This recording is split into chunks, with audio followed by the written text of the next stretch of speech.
How do you convert to traditional Catholicism? So, for those of you who don't know, I am a convert to traditional Catholicism myself, and I've been at ceremonies where people have been received into the Catholic Church with SSPX and the Society of St. Pius X, and I know of two individuals who've done just that. So, but how do you go about it practically once you decide to make the decision? So, there are two ways in practical terms you can go about this. One is you can just convert using the mainline Novus Ordo parishes, which I'm going to explain why I do not recommend that. Or two, with the directly with the traditional group with the SSPX. Now, I was baptized with the Novus Ordo, and everything else. But and I've and if you do that, I know people who've done that route. SSPX was more or less fine with it, or at least it was just accepted, and they weren't like punished or penalized or anything. And they knew people. It's quite at least in my area, it's quite common that like people do the best they can to the best of their knowledge as they're guided by their lights. But there's just so much is problematic with it. So if you do decide to go that route, and again, I am cautioning against it greatly. I refer to it as my only regret in converting to Catholicism is that I did not do it directly with the SSPX, even if I had to wait longer and taken a few more years in the process. There's just so much wrong with it. So for starters, you got problems, and yes, this is a problem I had to deal with. I literally had to go to the next town over to do my baptism because I was concerned that the parish priest would not baptize me validly in my town because he was uttering so many things that are heretical from the pulpit. I just couldn't, and it just became and I wasn't even sure my baptism would be valid. Furthermore, I know from my own personal experience and with other people who've converted and come to tradition through that route is that the RCIA programs can be full of heresy. Like just assume and presume you're learning nothing and that those courses are just to rubber stamp everything. Assume you'll get heresy in the programs. Assume you will be taught things that are explicitly heretical and that you have to do the studying about the faith all for yourself. As far as the other way you could go, which I highly recommend, is the traditional route. Now, what tends to discourage people from going this route is often distance. Now, if you're fortunate to live in an area where there is an SSPX priory, not me, this is not much of a problem. Just go talk to the priest, and you just go through the motions. I'll explain roughly how this is done in a bit. The problem is that in some areas, it's just such a long distance. It was actually the main reason why I did not get baptized directly with SSPX was I couldn't commute. There was no way. It was too far away. Wasn't going to happen. And that was why I made the decision. I do regret making that decision, and I wish I would have either call up the SSPX priest, have him baptize, have him come up my way, catechize me online, or just wait till another priest came along who could and would do that. And that it is a problem. I know of people who've asked about converting directly with SSPX, and the SSPX priest says, "Sorry, I can't help you. I'm already covering too much." And happily, that's rare from what I've seen. Normally, that is happily not the main usual experience. I am aware of it happening though. That being said, my experience is when people have asked the SSPX priest, they go heroically out of their way convert someone and receive someone to the church. And on that score, I will now tell you what that process tends to look like. Now, I want to say this, and this is one of the reasons why I say I deeply regret not converting directly with the SSPX, is that depending on the SSPX priest, yes, they're willing to travel massive distances, do catechesis lessons online via Zoom, which is and they're willing to and they are willing to evangelize that way. And that is largely my experience.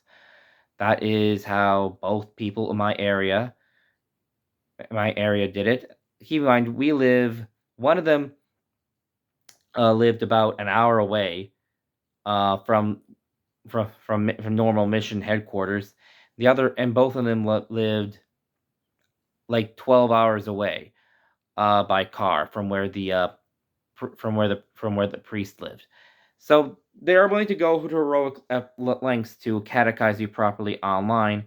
You'll probably be asked to study from I assume, the Baltimore Catechism and other catechetical material. It will take you a few months to a year, though I am aware of one case where the priest just said, okay, I'll receive you into the church tomorrow, which I personally do not recommend, especially if you've just decided to convert.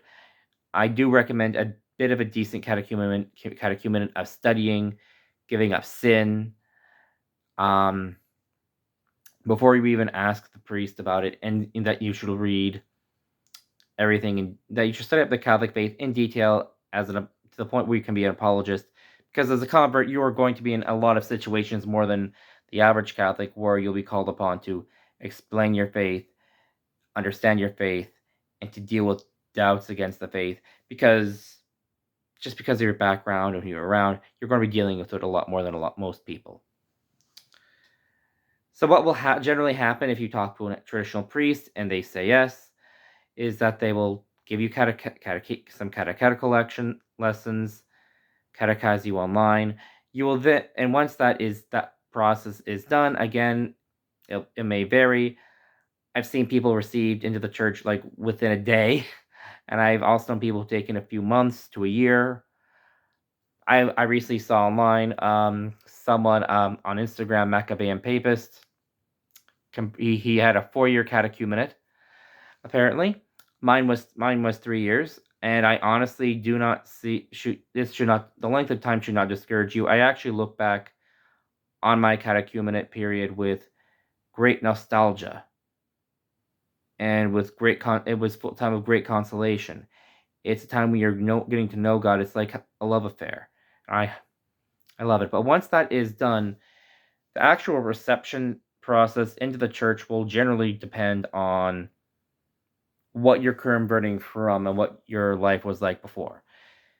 So if you had been not been validly baptized when I converted, this would actually parallel quite a bit with the Novus Ordo as well. You will have to be baptized once you convert, and you receive all the major sacraments of baptism, confirmation, First Communion, and depending on the situation, a general absolution. So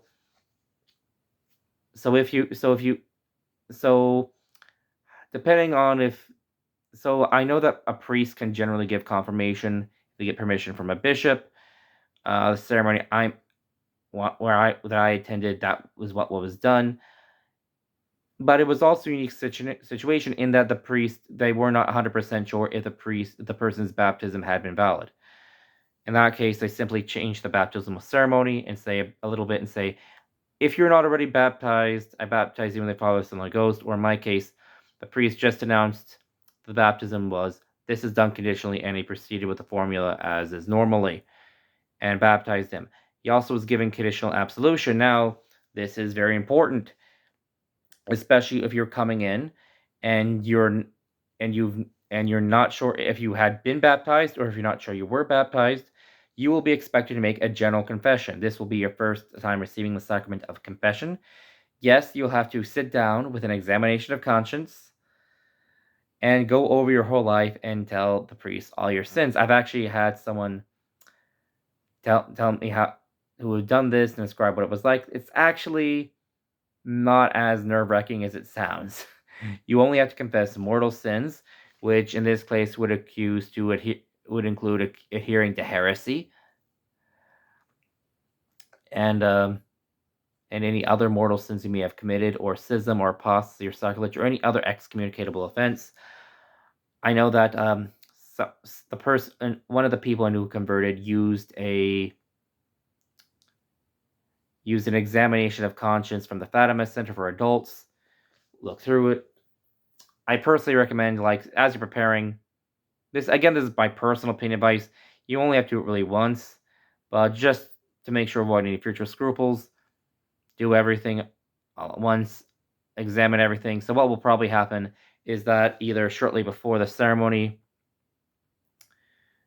or even the day before, or even perhaps in the middle of it, you'll be asked to make a general confession for baptism, for the conditional baptism. After that is done, you will be given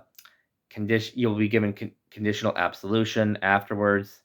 So at the ceremony I attended, first person was baptized. He'd already made a general confession to the day before, but absolution was delayed to the following day. So then the priest said the words of absolution: "Ego te absolvo peccatus tuus, in nomine Patris et Filii Spiritus Sancti. Amen." He was given normal penance.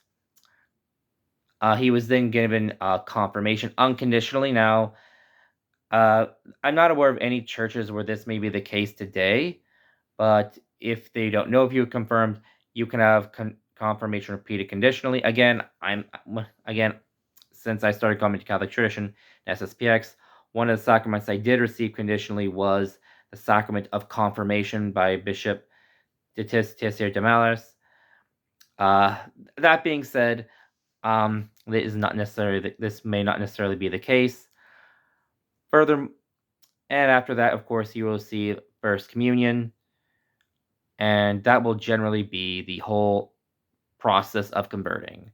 And the minute you are baptized, absolution, you are generally fully into the church. Now, if you're coming from Eastern Orthodoxy, from what I understand, a simple profession of faith, I believe it's either the Nicene Creed or the Tridentine Creed alone will be required, with, I assume, proper absolution. If anyone's converted directly to traditional Catholicism from Eastern Orthodoxy, comment down below what the ceremony was like. I have to confess, I'm just making some assumptions on this one. But most people watching this who are probably converting from a Protestant background, and that is probably what the ceremony would be like. I am aware of people who are old converts before the Second Vatican Council, and their baptism was just recognized, and they simply had to make a profession of faith, probably, I assume, using the Tridentine Creed, general absolution, and confirmation, and that was that. However, that being said, I strongly recommend anyone coming over from Protestantism that they ask for conditional baptism, simply because with Protestants there does tend to be a lot of funny business with that sacrament, with regards to intent,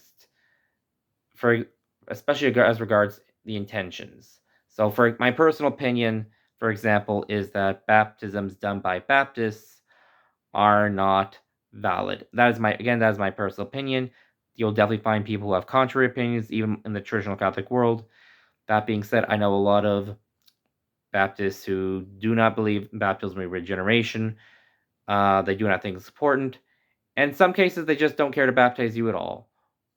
Or in many cases, as they don't see it as that important. They just see it as an outward expression of faith. So do they intend to do what the church does? Is there an intent is there a proper intent there? There are certain people who say yes, there is. Other people would say there is not. But you can ask for conditional baptism, and I 100% recommend it. Anyway, that is a brief overview of the process of how to convert to traditional Catholicism. For resources on what you should study, there are a number of books I highly recommend. For starters, I strongly recommend reading the Baltimore Catechism, the Catechism of St. Pius X, Catechism of Council of Trent, just to familiarize familiarize yourself with the what. And do not be freaked out when you hear those big names. They're actually quite short works, comparatively speaking. It's simply a bunch of question and answer books. I would strongly recommend studying apologetics. No, it may be Novus Ordo, but Catholic Answers, at least it did, have some good works, as did John Sal's Apologetics. And I'm also hoping to make a YouTube series coming out this summer on basic Catholic apologetics, on infant baptism, answering some Protestant objections, etc. And hopefully that will, and as well as where we know it's infallibly defined outside the big C Catholic Church is no salvation. Honestly, Googling things is a great way to start. You can probably find a lot of sources.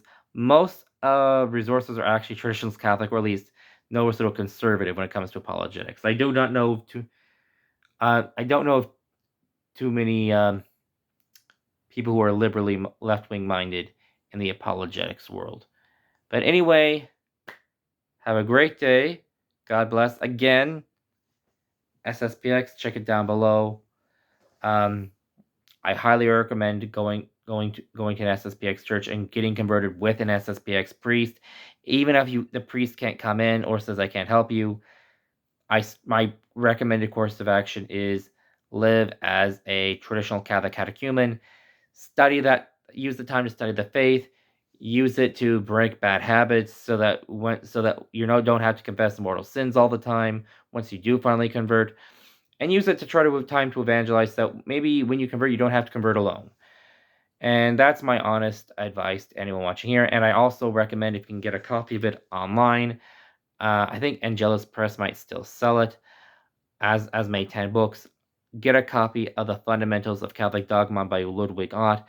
It goes over everything infallibly defined by the Catholic Church over 2,000 years, and where it is in scripture, tradition, and magisterial teachings. Highly recommend it. It may be a bit heavy, may take you some time, but it is definitely worth a read. And it'll help you understand a bit about Christology and everything else, and the Catholic Church's position on these things. Anyway, God bless. Have a great day.